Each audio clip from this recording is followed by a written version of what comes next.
Hello and welcome back to my next Instagram live, talking all about the joys of perimenopause. And today I'm being joined by, so I don't know why there was a dramatic entrance to that little speech. I'm sleep deprived. We'll blame it on that. And not to do with the perimenopause. Busy weekend. Anyway, back to today. I am being joined by the wonderful Erin Buck. She is a virtual assistant. She is perimenopausal and she has ADHD. So I thought she would be a great person to join me on today's chat. So I'm going to see if I can remember how to add Erin. It's way to you, Erin. Hopefully you can see that. Me and technology are going to get on one day. Yay! Here she is! It worked, except my headphones didn't. Hang on. Hello, hello. These headphones are a pain in my arse. Can you hear me okay? I can hear you fine, but I'm trying to get it to the headphones. Right, talk now. Hello, hello. Testing, testing. I'm never buying these headphones ever again. Ever again. Every time, if I ring somebody and they answer, turn the headphones off, and I've got to do that whole turning on and off again. Anyway, we digress. Back to your interview. We will have many a side quest, I'm sure. Well, yeah, with the ADHD, you do seem to you jump from conversation to conversation quite a lot. And you never quite seem to finish a conversation. That's No. one thing I've noticed. And that's not me talking to you. I've recently self-diagnosed as well. And I'm just like, yeah, I'll start so many conversations throughout the day and never actually get to the end of my point. I always think about Billy Connolly, because he used to, when he did his stand-up, would start with one conversation and then fill 2 hours, and he would jump from subject to subject and then get back to the beginning right at the end of the 2 hours. And that's stuck in my mind, so that whenever I feel like I'm jumping from conversation, I just think of Billy Connolly. Yeah. Not that I'm humorous, but it just reminds me of how he used to do that. You are humorous. And I'm sure that for anyone who's going to tune in today or watch on the replay, they will agree. So thank you, Erin, for joining me today. I'm delighted to have you on and for joining me.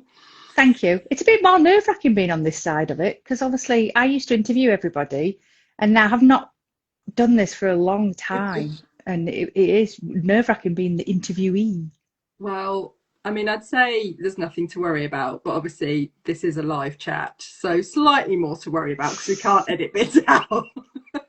Watch language. No, language. Don't watch language. Someone else said that to me the other day. She was like, "Can I swear?" Of course you can swear. Well, with us lot, we do all swear quite a lot. Yes, and don't tone anything down, just be you. So, okay. Tell me, Erin, a little bit about your perimenopause journey so far and how it first started showing up for you. So I have symptoms so I started off with having the hot sweats, because every time on my cycle I get really, really hot, and I didn't realise the significance to the whole hormone changes and everything. And it's really weird because I can't really separate it from the ADHD, because they both started at around the same time. And it was the perimenopause that helped me discover that I had ADHD, as well as the other side of it. A family member was being diagnosed and they said that it was hereditary. And I suddenly thought, oh, well, I'll look into this. And then it turned out that I did one of those silly tests on Instagram. Yeah. Do you have ADHD? And we were convinced that the husband had it, not me. It turned out he passed and I didn't. And it was like, this is really strange. But little things changed at first. So I always used to be really good with my memory. I had a fantastic memory. And then I started not remembering things as well. And then that started making me think, oh my God, I'm turning into my mother, forgetting things and things like that. And then I was having these real bad fluctuations with my hormones, and it was becoming really obvious that it was hormonal. And so I asked other family members about their perimenopausal journey, because I was only in my early 40s. And so when I went to the doctor, I was told, oh no, you're too young. There's nothing you can do. You're too young. You know, it can't possibly be that. Let's try this tablet. So I spoke to my sister, and we remembered that my mum had been in her early mid-40s. And then my sister is just as good as me with the organisation. She writes everything down. And so she was able to say that she was around about the same time as my mum, so which would fit in to me. So then I went back and said, well, no, hereditary, you know, that like, I want to do something about it. So that's when I started HRT quite early on. So I'm on HRT. So I think I might have been a hell of a lot worse if I hadn't been on the HRT. So for me, it was just memory and hormone fluctuations. So everything that you get with your period once a month, I was having it erratically all over the place and having it extreme. And I'm going to digress a little bit already here, but are you on medication for your ADHD? Yes. And you can take the ADHD meds and HRT alongside each other, and that's all okay? Yeah, to be fair, I'm on a lot of medication because of my chronic back pain and everything. So I have a lovely little cocktail of drugs, and I can take them with all of the stuff that I take. So yeah, it doesn't affect that way. That's great. That's really good. And how have you found taking HRT? Because it's not something that I've dabbled with yet. I've looked into natural HRT, but that is literally just having had a look at rather than actually buying anything to help, except for my turmeric tea, which is apparently turmeric's really good for you when you're perimenopausal. It's supposed to help you sleep. Yes. Didn't work for me, but other people have said. No, and because someone else recommended to me to take magnesium as well for sleep, but that hasn't helped either. Or melatonin. Melatonin, okay. Because I think it's like your melatonin starts to drop or whatever. So right, okay, that's interesting. So I have friends that have taken that and swear by it. My problem with sleep is, again, everything that I thought about myself changed when I found out that I was diagnosed with ADHD. So I've never slept. I have a really bad, what I tend to do again is on a cycle, I will have one good night's sleep where I'm flat out because I'm just exhausted, or I fall asleep during the day because I'm that exhausted. And then the rest of the time, I tend to have, my brain is constantly thinking, and it's like so I find it hard going to sleep. And then if I do get to go to sleep, I always wake up at the witching hour and find it hard to go back to sleep again. So like, as an example, I went to sleep last night at midnight, but I was up at 5. And it's not an awake that I could go back to sleep. It's I'm awake. Wide awake. Yeah, wide awake. So I've now got into the habit that I try and I lie there for a bit, but then after a while I just think, I'm wasting time here, and I get up and I work. I come downstairs and I start work, because then I know that when I'm going to drop in whatever, it's again 3 o'clock in the afternoon. Now, again, I always thought that was because my body had trained to that, because I always used to put my kids to sleep for their afternoon nap at 3 o'clock. And so I would always have a nap with them. But then when you talk to a load of other women and you're all honest, and you all talk about, everybody seems at 3 o'clock to have a dip. And my friend said that she thought it was like a sugar drop or something. But yeah, I think mine is more of like a hormonal drop or whatever. I mean, I'm not a doctor. I don't know if hormones drop that quickly at 3 o'clock. But I find that either at 3 o'clock, I'm either very sad or I'm very tired. And then at 5 o'clock, I perk back up again. So this was one of my questions for later on, but we may as well segment into it now, really. In terms of your working structure then, so on the days where you are awake at 5, you perhaps get up 5, 6-ish and start working. What does your day look like from that point then? Do you allow yourself that 3 o'clock nap? Hi Michaela, thank you for joining us. Hi Michaela. I see a few of the Being Freelance crew dropping in, so thank you so much for listening in. Do you structure your day to accommodate those highs and lows throughout the day? No, because I'm stupid. But No, I'll start work at 6 if I get up early, and then I have a break because I have to take the dog out at around about 8 o'clock. I can get to 8 o'clock, and then he's just a nightmare. So I take him out, get fresh air, and then I come in and and then I just work. And then when I get to about 3 o'clock, half two, three, and I start to be that I could fall asleep with my hands on the computer, it's time for the afternoon dog walk. So then I go out and take the dog out, and by the time I've come back, I've woken myself back up again. So then I'll work more, and then I finally stop when it's like dinner time. So I've worked today until half 6, had my dinner, and then I was just sat reading my book, waiting for you. But yeah, I don't have a nap. But then saying that, it all mounts up. The other week, I tried to work and it got to 10 o'clock in the morning, and I just thought, I can't do this. And I ended up dozing on the sofa all day. Didn't do any work. I just kept dozing, watched Death in Paradise, kept dozing in and out of sleep, and then went to bed that night and had so that was like my solid night's sleep from a month. And then next day I'm hyper and up at 5 o'clock again, and I'm talking a mile a minute, and I've got all these different jobs going on, and it sort of like refuels me to then slowly decline again. And is that part of having ADHD, or is that perimenopause, or is that a combination of both? Like I say, I was always a bad sleeper, and other personality traits I've picked up over the years that, according to the experts, seemingly are quite often put down to being undiagnosed. Hi, Ange. Undiagnosed ADHD. But then they say that the perimenopause, because ADHD is connected to hormones as well, that the perimenopause amplifies the ADHD symptoms. So that's why a load of women that have gone undiagnosed for years and we're more aware of things. We talk about things with our gaggle of women, if that's what we're called, gaggle. That they say that obviously as you go into the perimenopause, yes, you will have everybody will have the same symptoms, but then all of this ADHD shit comes out because the hormones are just amplifying all that. And that's what I have found. So I never slept as a kid, my mum will tell you, but I slept some. Whereas once I've got into the perimenopause, I'm having even less sleep. Right, okay. That's so interesting, because I resisted napping for years, but now I've welcomed napping into my working day. So I did it today. I had a quite busy weekend, so I knew I had to schedule a nap in at some point anyway, just because I'm on a sleep debt.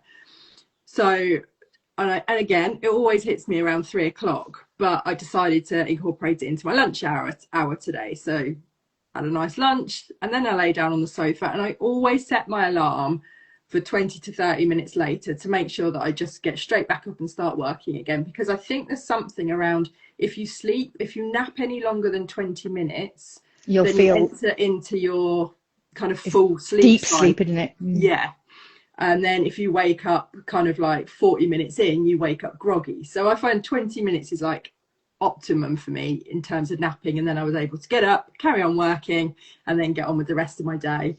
Thankfully, I'm really grateful I've not been impacted too much on the sleep front yet, other than the fact that I need to nap more. See, I've got the problem of is I get hyper focused, so it means that I can't put my computer down to have that nap. I know I need that nap. I know I'm starting to fall asleep, like I say, with my fingers like poised on my laptop and my eyes are going. But I can't put it down because I just have to get this last little bit finished. And then the time's passed and it's time for the dog walk or something else has started. So I end up going past the point that I can have a nap. I think the only time I napped was when the kids were little and at weekends when I wasn't, self-employed. Yeah. So I just want to say as well, before we move on, anyone who is listening in, if you have got any questions for either myself or Erin, please drop them into the comments and we will... Nothing rude. Because I'll probably answer it. That's normally coming out of your mouth. Well, that's what I'm saying. If people ask me, I end up being, it's who I am and I never realise, but again, it's an ADHD thing as well sometimes. Is it? That you can be inappropriate to an extent, and I've never hidden anything. So if anyone's ever asked any questions, I am who I am, and if you ask, you'll probably get an answer. You might not want to hear the answer, but you'll probably get it. Well, you're in good company because I'm the same. Amazing. So, we've got a question. Thanks, Michaela. So when you're like that, Erin, don't you find that a 5-minute task takes you about half an hour? That's what happens if I'm trying to work tired. Yep. And it's, you know, the common sense is if I just have a nap, I can get it done quick. I can do no, suddenly turn Scottish then, can get it done quicker. But I just keep on soldiering on, and it's false economy but it's like when you're in vogue, it's like I don't have any control to stop it. So it's like hyper focus means I don't drink, I don't eat, and I don't wee, even though I desperately need to go to the toilet. I just don't tend to go. I mean, I don't wet myself either, but it's like I can sort of convince myself not to do it. And that's the other thing that came out with my husband being ill. Yeah. We never realised that, obviously we've been together a long time, that he had scaffolded a lot of so he brought me drinks without me realising that's what he was doing. So when he got ill and he wasn't so aware anymore, suddenly realised I became really dehydrated. And then I wasn't eating properly because he wasn't bringing me food and drink. And then when we realised that, obviously, I've now got more alarms on my phone to remind me to go and have a drink. And I have a big water bottle to try to make sure that I'm having it. But you just don't get out of that mode. No, that's a really difficult one to break, isn't it? Bless you. So going right back to the original question, what's my perimenopause? I thought it would go all over the place. So the other symptoms I've had, I still get really bad night sweats, but not every night. Again, that's a cycle thing. So because my periods are erratic now, I know that I'm going to be on my period by the fact of how soaking wet with sweat I am 2 nights beforehand. And then I go, oh, right, okay, because obviously the hormones. So that happens. You're actually the first person that I've had on so far. So you're my third guest, but only one previously has actually recorded properly. So I guess you could be my second guest. But I've done 3 interviews so far. And you're the first person who's mentioned both hot sweats and night sweats. So I find that really interesting because I do think everyone suffers differently, don't they? Not 2 people have the same symptoms. Bhavini, who was on with me last week, said that she gets this like burning sensation, not burning sensation, sorry. She can smell burning, and she walks around the house wondering where it's coming from. But yeah, you're the first person to mention night sweats. I get those myself too, and weirdly enough, and it kind of goes back to something else you said about being early 40s and the doctors going, oh, you're too young to be perimenopausal. When I look back, I think I started perimenopause in my mid-30s. I've got a friend who's had it early menopause. Yeah, I had the night sweats then. I had palpitations. That's when I ended up on medication for anxiety. I'm like, it's too much of a coincidence for all of that to have happened in my mid-30s. Yeah. For it not to be linked to the perimenopause. I know some of my friends have had different symptoms that we were able to, again, gaggle of ladies. I mean, one woman who she had really bad headaches. She was getting migraines and things. She went on HRT and they stopped. And she'd been putting it off, and then when she went on it, she was fine. Another one who she'd never had a problem with depression. She'd always been a positive person. Suddenly felt really down and despair. She went HRT and it went away. So it's obviously we've all got the same hormones, but I think we all have different levels. Yeah. So when it's dropping and stuff, it's going to affect you differently, and also where your starting point is. So like I never slept, so the sleep went the other way. I was also never cold, so I'm normally hot a lot. Well, I was until I lost a bit of weight. I get a bit cold now, but I'm still quite a hot person. Yeah. So I used to make the joke that I'm northern because I'd go around without a coat on when everyone else is sitting there with coats on, because I'm just hot all the time. So therefore at night, then I would get even hotter. I have slept with a fan on every night since my early 30s. Wow. Because I just can't sleep without with cold air blowing on me. Yeah. I similarly, I mean, I don't have a fan on all year round, but I do sleep with my window open pretty much all year round because, again, I need that air circulation. I do not want to be waking up in a pool of sweat in the middle of the night. Thank you very much. Yeah, it's not nice either. It's not like just a mild bit of sweat. It is like a lot. Yeah. Horrible. I mean, obviously, it's hard for you to tell, like, put your finger on what is perimenopause and ADHD. So should we bung them all together in one sort of bracket for the sake of this conversation? Yeah. How have you been affected in terms of like your focus, organisation, your emotions? Have you been impacted? Well, so my job is I organise other people. Yeah. So when they hear, or when I get talking, and I said, even when I told my friends when I had ADHD, I've got ADHD, the stereotype of the hyperactivity part, people were shocked. But you're so organised, and it's like, yeah, because I was 48 when I was diagnosed, and like I say, Rich and I have been together since I was 16, and over that time, every time something shit happened, you learn a strategy on how to cope with it.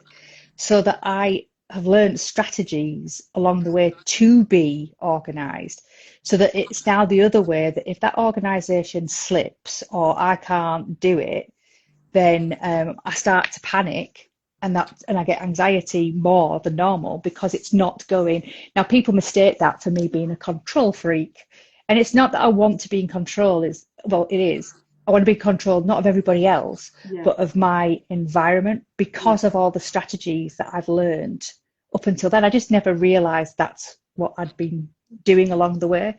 So it's only when those strategies and everything get taken away that you start floundering. That's the other symptom I've got, is it's really bad this week. I'm mid-sentence and then I forget what the hell I'm talking about. That's just happened. What were we talking about? The memory blanks. I mean, don't even try and ask me. We'll have to find out what you were saying on the replay, because oh god, it's like today I had Richard made a joke about himself and I wanted to call him delusional. It took me 30 minutes to figure out the word delusional was what I was looking for. Yeah, it's just horrendous. Michaela says, I'm exactly the same. Since I realised I'm ADHD, my mask has slipped and the strategies relaxed too. And I realised how many subconscious strategies I've created over the years. That's also reminded us what we were talking about. So thank you, Michaela. Yeah. What Michaela said, I met other neurodivergent VAs and belonged to a WhatsApp group. And the woman that runs it described it brilliant. She was like a year ahead of me in age and diagnosis and all that lot. And she said it's like when you take your mask off, you just can't put it back on again. You try and you can't. And so I've always put it to an analogy of when you go night clubbing when you were younger, you take your shoes off, big mistake, because you can't get your shoes back on to walk home, can you? Because your feet are swollen. And it's the same thing. The mask comes off, you go, oh my God, this is why this has happened, and this is why this has happened. And then the next time you go to a social event, you realise, I can't do that anymore. Yeah. And it's a bit of a shock for other people because you've changed with this diagnosis, but you haven't. So the people outside of you're still you. They don't see the inside churning of figuring out who you are now. And then, like I say, perimenopausal, you're thinking, Jesus Christ. Yeah. It's like all these feels and I don't like them. My worst symptom, I would say, going back to all, and this is ADHD and perimenopause together as well, is emotional dysregulation. Yeah. Now, I've always been described as, within the family, being the sensitive one. Okay. Or the drama queen. And things like that, which is just how you're described when you're a kid, that's a chatterbox and, you can't not cry when something upsets you and things like that. And that's got worse. So again, and the other reason that I throw myself into work, because work I'm in control.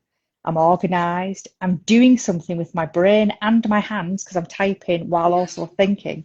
And I also have quite a few clients that I can jump between different tasks throughout the day. So from the minute I start working until I stop, my brain is focused and it can't go anywhere else. Yeah. So That's interesting. And I think I'm just thinking back on my own sort of journey, because when I was an employed person, again, becoming self-employed happened at that time when I think my body was starting to change. And when I was employed, I was so chaotic. I was in a chaotic job where I was constantly firefighting.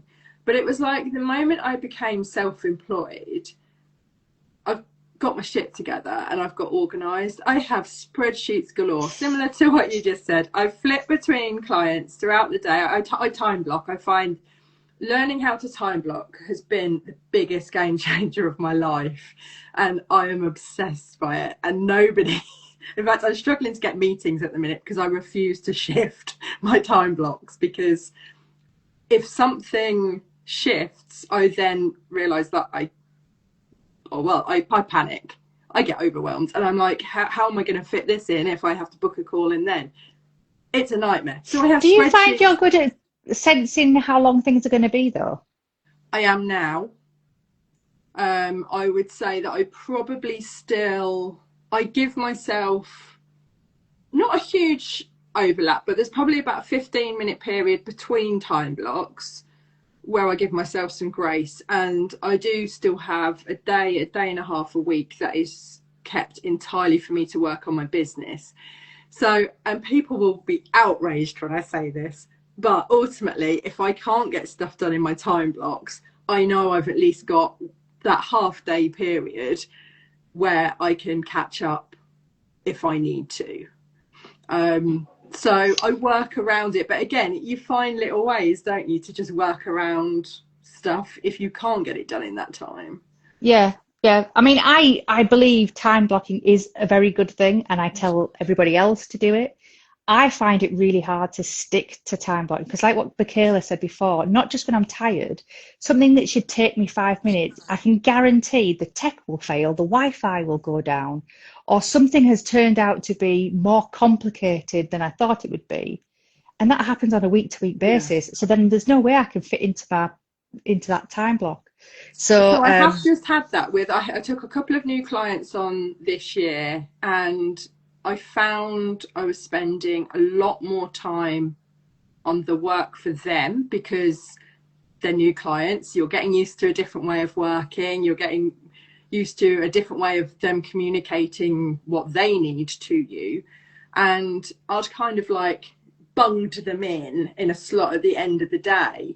I don't think right at the end of the day. So it took a little bit of working out, and along with my shout out to my work coach, Beth, because she kind of like was like, why don't you just like switch a few things up and change it, be flexible with your time blocks. So actually I did sit down and look at it, and I went, okay, these tasks are taking me a long time. I need optimum brain power to do them. Let me put them first thing in the morning rather than last thing in the day, because I think better, I work better in the morning. And then the bits that I've been doing for years now that are so like I can just do like that, I put in the afternoon when I don't have the brain power.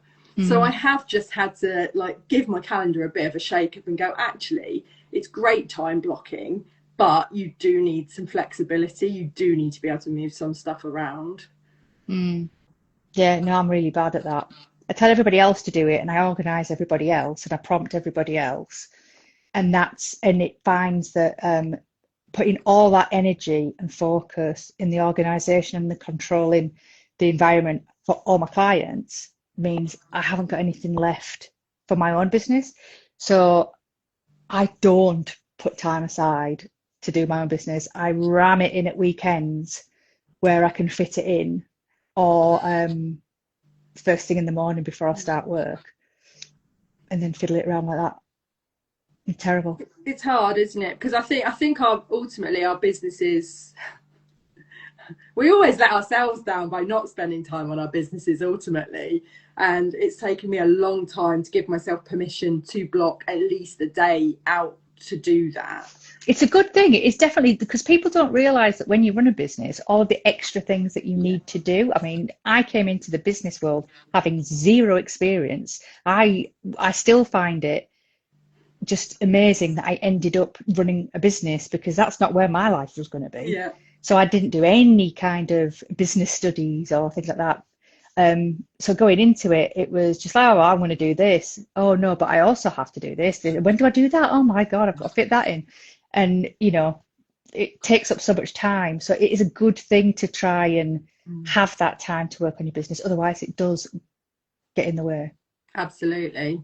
I mean, the other thing that, I'd love to advocate for, because I think in reality, it's a great idea. And when I have done it, it works really well. And I know this is something that Steve from Being Freelance often mentions, is having not a freelance Friday, a finance Friday. And I've tried so hard to do that. But again, my head's not really into finance. So I do find that if something else comes in, I'm like, oh, I'll better get that done instead. Finances can wait. Now, see, this is where my phone comes in handy, because I have Free Agent app on my phone, and I'm a big believer of emptying your inbox, your emails and stuff like that. So every day, anytime an email comes in, if I read it, it automatically gets labelled while I'm reading it, and then I shove it in a folder of where it needs to be. And at the end of the day, I can go into Free Agent and I just approve or explain any of the transactions that have happened there. And then if it's gone out, it's pretty much you're going to have had the email that you'll have dealt with, because you'll have seen the invoice. And so I take a photograph of it on my phone, and then I just whack it into Free Agent. So I do that every night, and it doesn't take any time at all. It only takes me 10, 15 minutes, so that I'm constantly putting stuff in there instead of doing it through the bank and all that lot. So they're my two things that I do at the end of each day. My inbox is empty, and my finances have been caught up to date. I will spend, so tomorrow's my work on my business day. I will spend tomorrow clearing my inbox. Partially my fault, because I took a particularly long weekend last weekend, not just the bank holiday Monday, but my inbox, as much as I've now, I basically, Erin, I need to hire you at some point so that I can get control of my inbox, because it doesn't If it's any more than 5,000, you're on your own. No, I've got it right down, don't you worry. I saw your Erin put a social media post out, was it earlier today, about my relative 7,000 emails in that inbox. Yeah, well, to be fair, a bit of behind the scenes, that is a Photoshop. So as I go into I went into the video. So what I did was I found an image of a full inbox, and I sent it to Richard, who put it as his screensaver on his computer, so that I was able to then get my phone camera to go in with the music to that 7,000, but it wasn't an accurate inbox, as if in my family there was going to be an inbox of 7,000. I did think that. I was like, if that's in yours, and then I thought, no, that's not going to be Erin's inbox, but maybe it's a client's. No, it was a setup purely so I can make the reel. And just said clever. Yeah. Full of bright ideas, this one. So what sort of tools and systems do you use, Erin? I mean, from like a business point of view, I guess, to make sure that you stay organised and focused on what you need to do when? Well, the focus part's easy, because once I start, I do get hyper focused, like I say, and I don't break. I have to put things in place to make me have a break. So the dog is a help, even though I whinge about it.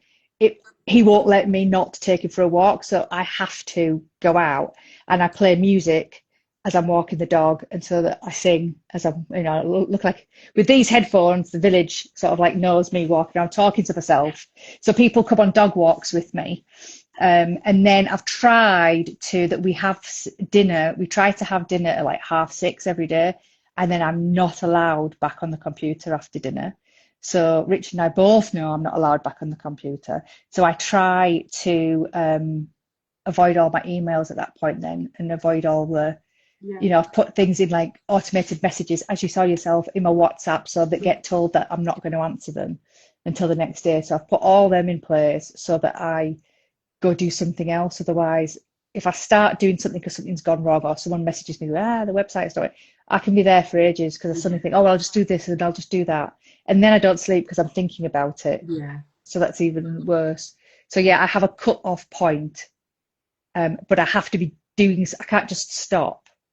It has to be right, well, I've got to put that down because I'm going out, or I've got to put that down because I need to go do dinner. That's really good. And what about sort of apps and stuff? Do you use, I don't know, something like Notion, or do you use... If you saw how many apps that are on my phone, I may have an empty inbox, but I have got God knows how many apps. I always look at productivity apps. So I've got habit trackers, I've got timers, I've got God, I've got so many health ones. So for my period, for the NHS, for my eating, for my injections, for my pills. And then what I started to do is I set up over Christmas, I taught myself how to use Notion as a databasey thing. And I set it up so it sends me every morning a notification for every task I've put for that day. And then that sits in my inbox, as well as if I go into Notion, it's there in my Notion inbox. And if there's anything that's really important, I will triple it, that I'll set a timer to tell me that I have to do it. Or the other one I started doing was doing scheduled emails to myself. Yeah. So I needed to remember, because of my memory being not great at the moment, I needed to remind Richard he needed to get in touch with the doctor this morning. I remembered that at 8 o'clock yesterday, and I thought, there's just no way I'm going to remember that tomorrow. So I sent him an email scheduled for the time I knew that he would check his emails, that just said important. And inside the book was like, contact the doctors, you've got to do this. Luckily, I had remembered, so he'd already done it. But then that was the backup, was the email that I'd sent. Yeah. And I do that sometimes with, if a client asks me to remind them to do something, then I will send an email to myself at a particular time, because I check my emails regularly throughout the day. So then that comes in and I go, right, I can do that now.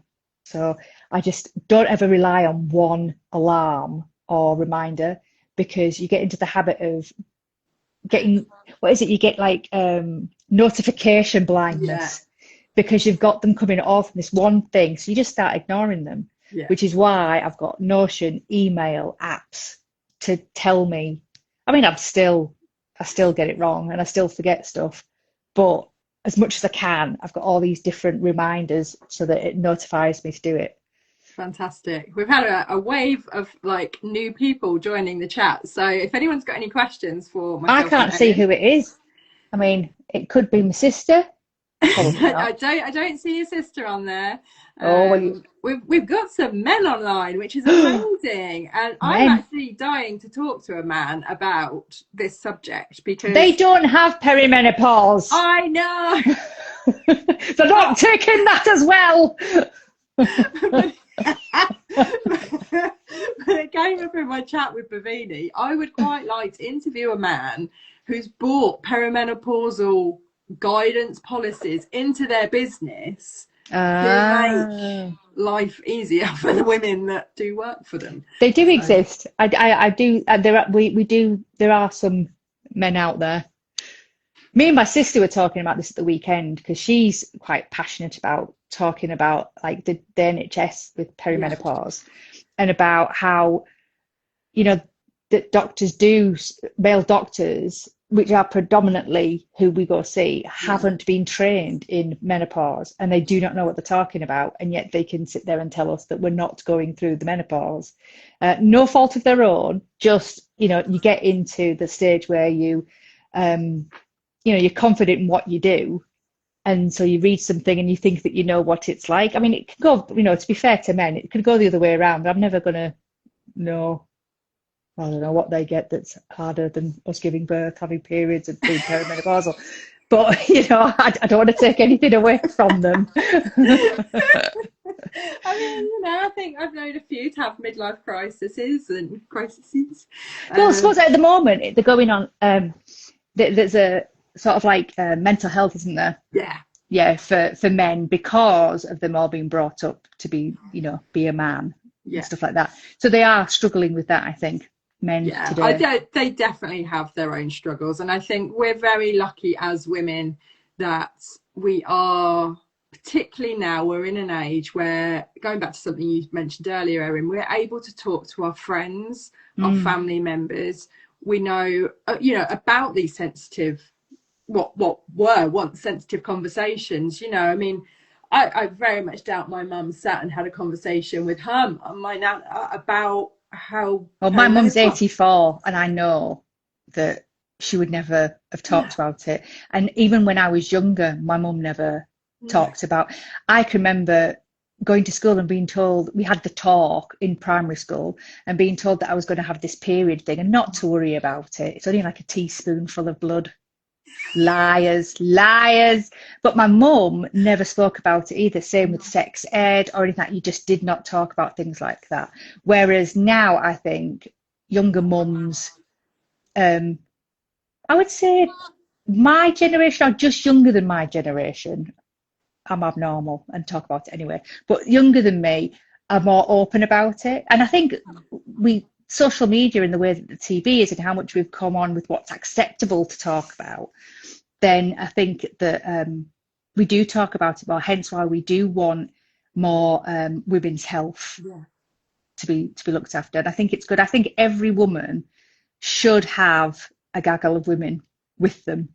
I mean, I'm not saying you can't have men in your group as well, but men get men and women get women and men Yeah. get women and all that malarkey and stuff. But there's just, you can't, I don't know how to word it. It's like, There are some conversations you can't have with guys because they haven't experienced it.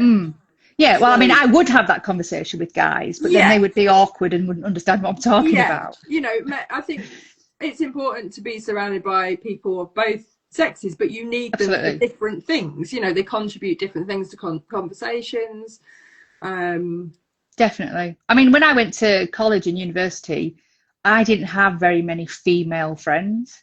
I hung around with the lads. I was quite a bit of a tomboy. so, Um, but now I have a lovely little group of women that I can turn to. We have a WhatsApp group, and there's nothing, they're not put off by the fact that I will suddenly ask them a rather personal question because I want to check something out, and they just laugh.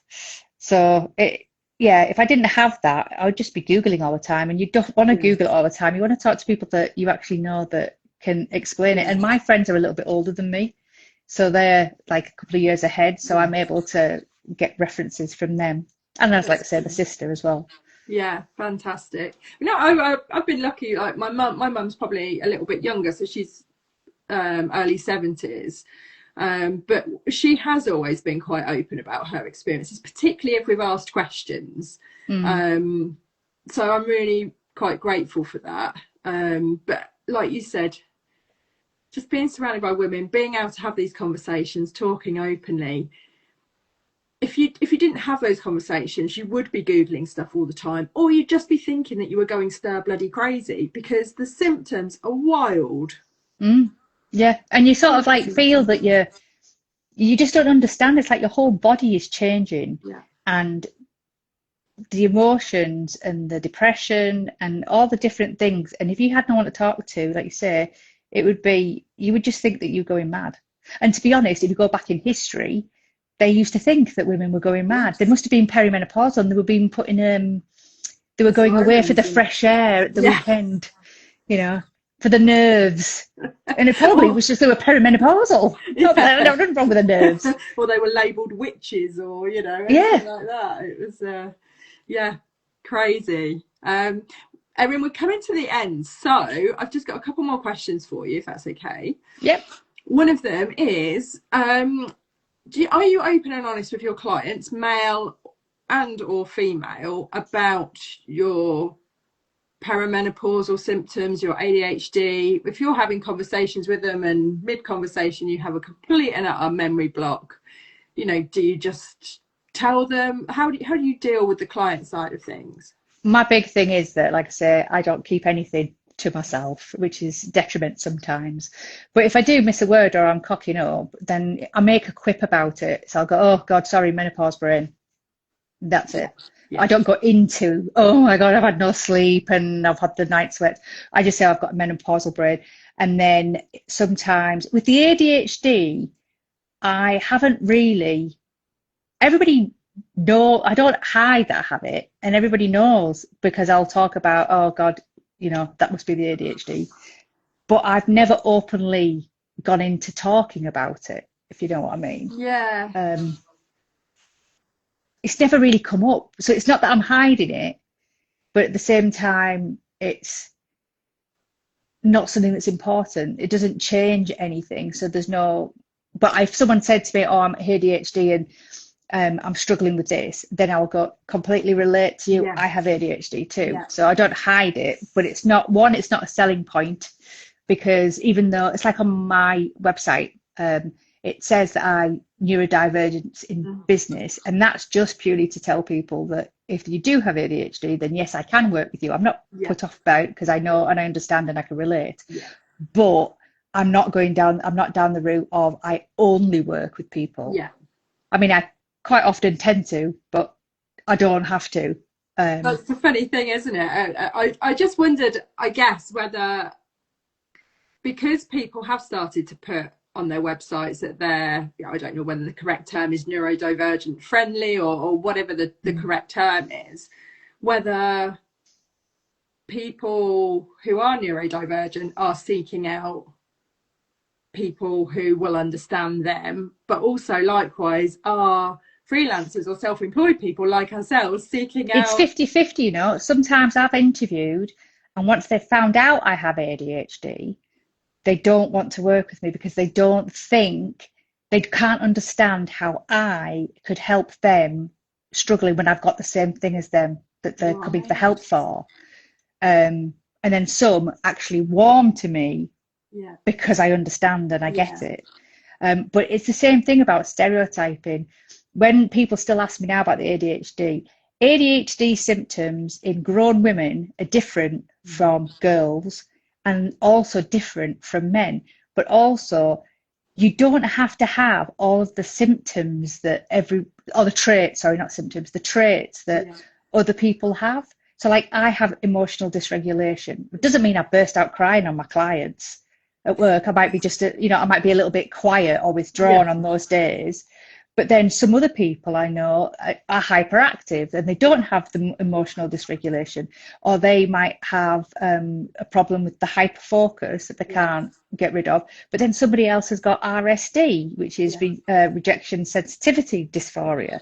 So everybody has different things and will present with more of them stronger in other ways.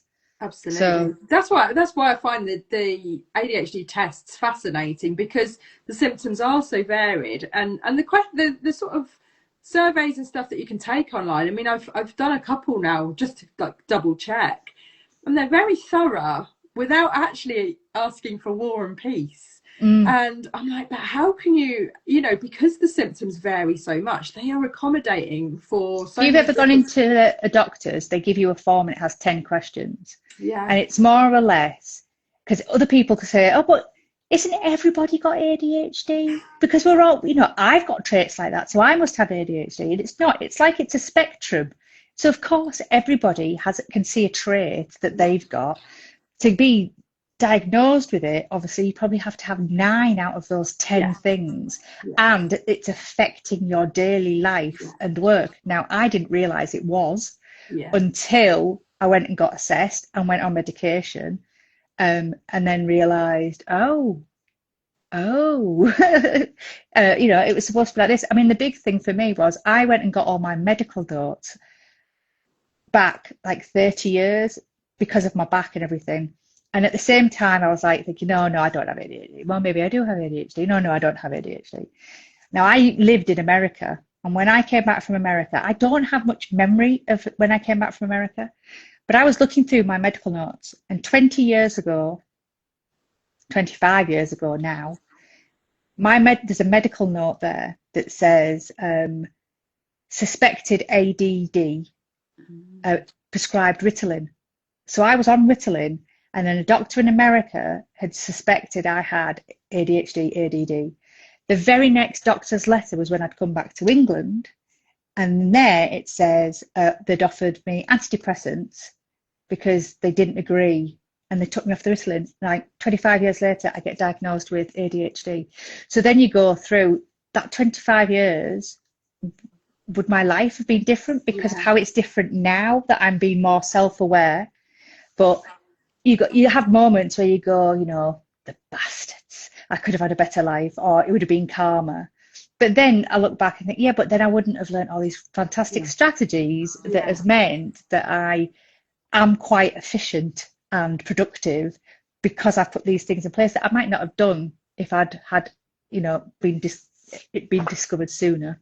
Absolutely. I mean, like we're going to have a part 2 of this, Erin, because there's a whole chunk of questions that I've got lined up for you about the positives, because you know you've been quite open about it all, but you did mention in sort of like the pre-chat sort of questionnaire survey thing that I asked you to fill out, that there have been massive positives to the diagnosis as well as perimenopause. So perhaps we'll pause it there because time is getting on, but perhaps we'll come back and do part 2 some point, and we'll talk more about the positives. Absolutely. Fabulous. Before we do wrap up, what's one piece of advice you'd give to someone navigating perimenopause with ADHD whilst running a business?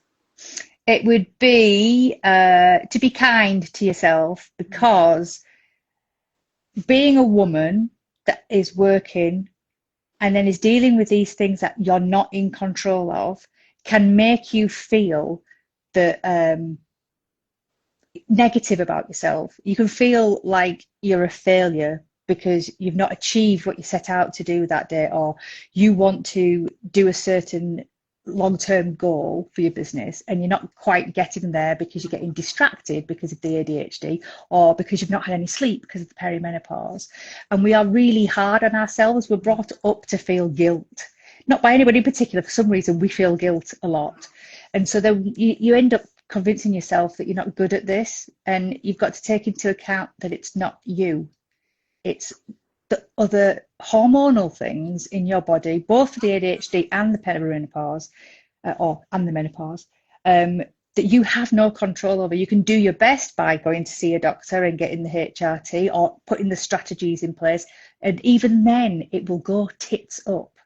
But that is fine. You've got to have a little bit of lick the wounds and then get up and start again. I have these moments where I can get quite low, and I know it's the cycle. I will have 2 days, and then after the end of the 2 days I get up and go, right, you know, what do I have to do now? And I try to move forward. I know I always bounce back. I know it's not as easy for other people, we're all different, but it's trying to take that blame off you and onto something that is not in your control. Absolutely. And I think when we live in a world where we're all dealing with so much other stuff as well as perimenopause, ADHD, running a business, you know, there's a whole, I mean, I know I'm lucky enough to know your backstory. You know, I know you've got a lot going on in your personal life. So juggling everything and still trying to be kind to yourself is so important, particularly when it comes to perimenopause and ADHD, because it's not actually something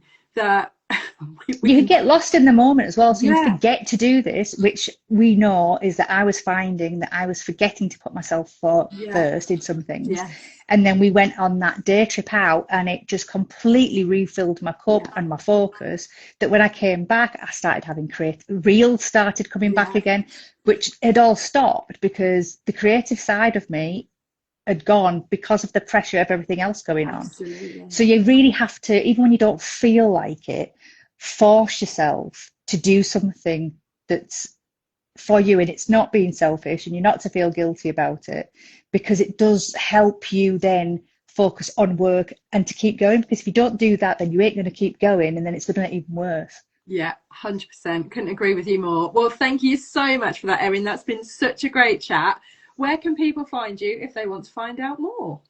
I'm on all of the platforms as Bizzy, Bizzy, B Bolly. a whole story there about the name of my blooming business. But yeah, Busy Bee Bolly on every platform, and my website's www.busybeebolly.com. Wonderful. Thank you very much. I'll make sure that goes out as and where these episodes end up. So wonderful. Well, thank you for having me. They were going on YouTube last year, but at the moment I don't have the time to put them on YouTube. But they will get on there eventually. You need a VA. You need a VA for that. Great sell there at the end. I know. Well, thank you so much as well to everyone who's joined us and for asking some brilliant questions as well. It's been fantastic to see you all, and I hope you've learnt a lot from my chat with Erin. Just to give you a bit of a teaser, well, it's not a teaser because I put a post out about it this morning, but my next guest is Lisa Evington, an e-learner developer who's been through the menopause and has come out the other side. And we're going to be having a chat on Thursday lunchtime this week. So please feel free to tune into that as well and come with some more wonderful questions. But otherwise, thanks again, Erin. Lovely to see everybody. Enjoy the rest of your evenings. Go get some rest. See you later. Yeah. Bye.